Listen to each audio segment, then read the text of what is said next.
শহরের প্রাণকেন্দ্রে 4 তলার বারান্দায় আমার মিনি কিচেনে রান্না করতে করতে আমি ঠিক ফিরে গিয়েছিলাম আমার মায়ের হাতের রান্নার সেই 25-30 বছর আগের স্মৃতিতে, যেখানে আমার মা উঠোনের এক কোণে মাটির চুলায় রান্না করত। হঠাৎ করে গাছ থেকে একটা টুপ করে পাতা ঝরে পড়তো, পাশে থাকা ছোট গাছগুলো এভাবে করে নড়ে উঠতো, যেভাবে করে আমার এখানে দেখুন আগুনের তাপে নড়ছে।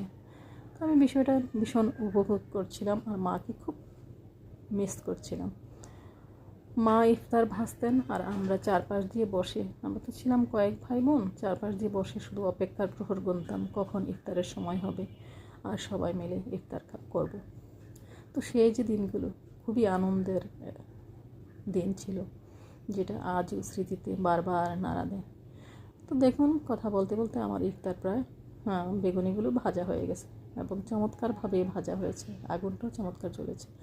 তো আমার তো ভীষণ ভালো লেগেছে। ভিডিওটা আপনাদের কেমন লেগেছে জানাবেন।